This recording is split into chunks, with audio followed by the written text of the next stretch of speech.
Yo, what's up, family? You already know what it is. Pays and Plays podcast here, man. Good Friday. This is something that I've always been doing on the audio. And yes, I'm still going to be available on audio. So best believe that.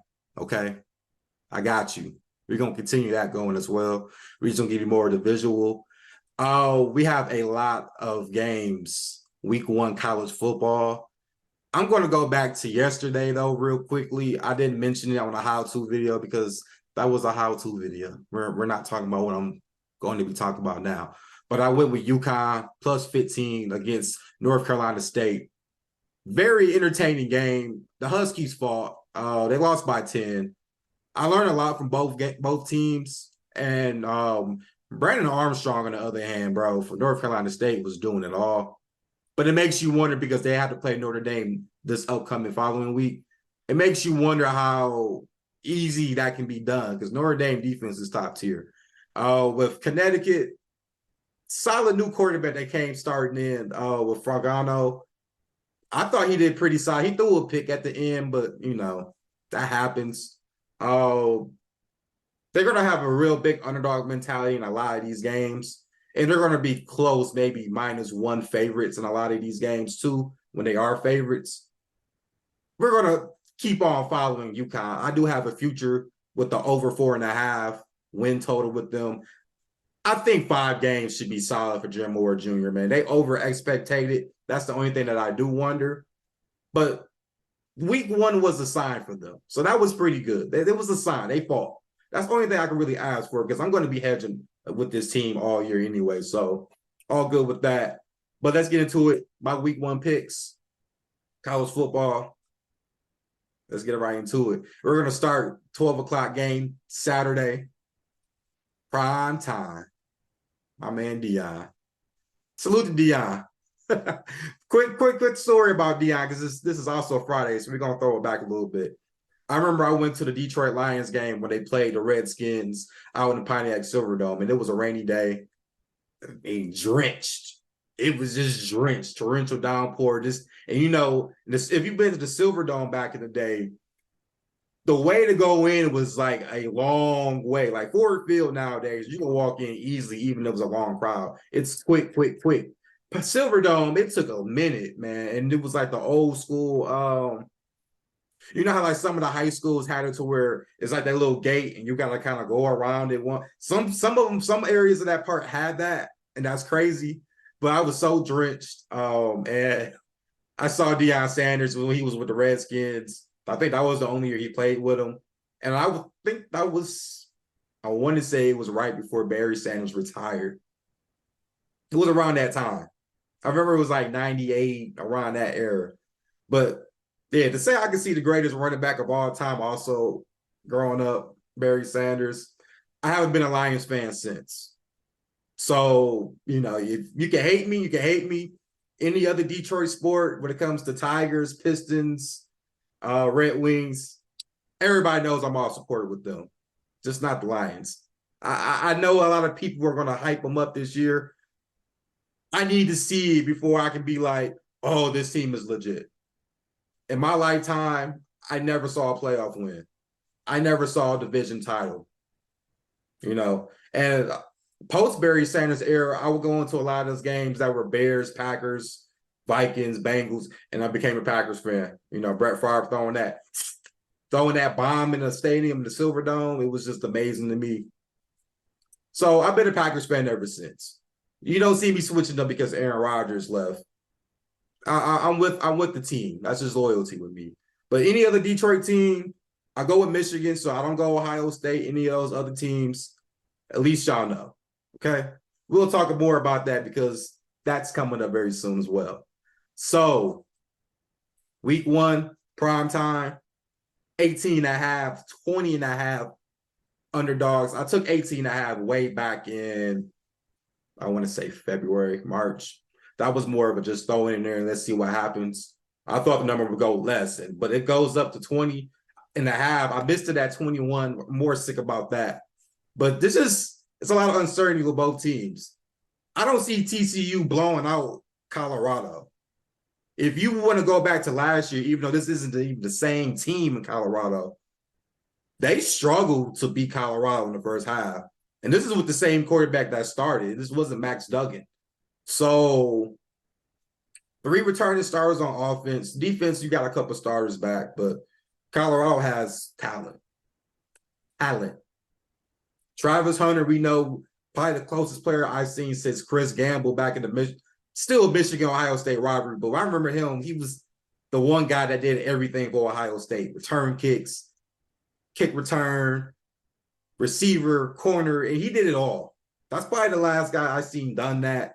And if you're telling me I'm going to be seeing that with Travis Hunter, that's kind of interesting. We know Shedeur Sanders is going to show out. I think they easily have 2 first-round pick talent players.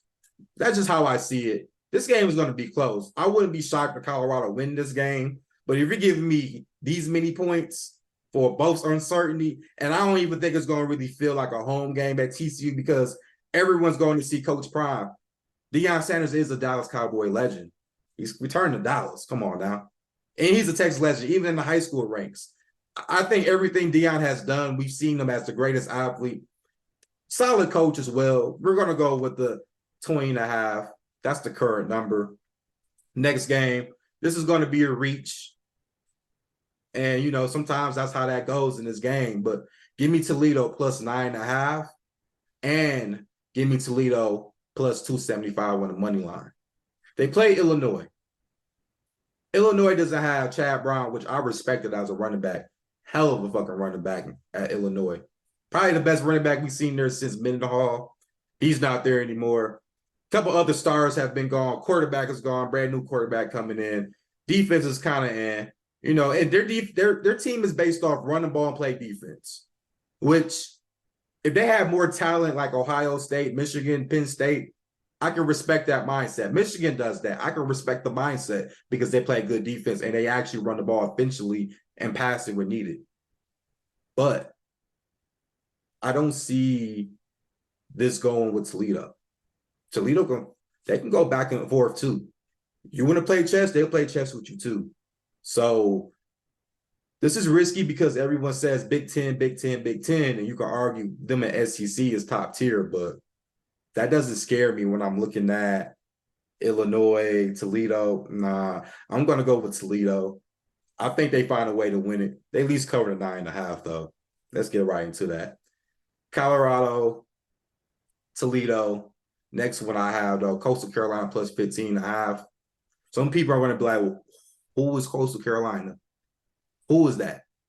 When I lived in the Carolinas, I've always been known about Carolina, North Carolina State, South Carolina, Clemson, as far as football. We know basketball, except sports over Duke. But Coastal Carolina was a newer team. Kind of get to know them. Grayson McCall is a fucking baller. They got a new coach, but a lot of the stars are back. With UCLA, there's a lot of uncertainty. You know, you have Dante Moore. Shout out to Detroit. I see you. 5-star quarterback coming in as freshman. Possibly can blossom, but when I'm hearing there's supposed to be a 3-quarterback competition during the game, I think that's a lot of uncertainty. And that's the question. Because nobody plays defense in the Pac-12. I think UCLA has a better defense than UCLA. I mean, USC, correction. But still, man, we're just going to see how this goes. They struggle against Bowling Green, and that's very concerning to me. This is the same team that I did bet on the last bowl game that didn't have their starting quarterback, running back, a lot of their linemen for Pittsburgh, and they still fucking lost. I can't trust that first game. So Coastal Carolina plus 15.5. Lastly, to conclude week 1 picks of college football, we have Boise State, Washington over 58.5. Yes, 58.5 points. Now, I'm going to show you a graphic in a minute. You'll see it. It showed the average breakdown of the time of the games now that we've seen that they're no longer doing the first down clock stoppage unless it's the last 2 minutes of the second quarter and the fourth quarter. So pretty much think of it as 2-minute warning in the NFL, but every first down, it's a clock stoppage. That's all I want you to like think about that. But it's crazy how much the game has been slendered down a little bit, because I do realize one thing though, first quarter, second quarter, those games go by quickly. But when it gets to third and fourth quarter, it's kind of a grinded out type scenario, which I kind of get it and I kind of mess with it. But you guys continue to keep liking the content, subscribe, pass the word around. We're gonna keep going up from here. I actually might do some surprising for you guys ahead of time, knowing that it's Labor Day weekend, and we know NFL's coming up. So keep that in mind. With all that being said, though, you guys, let's get this money out here and be safe out here.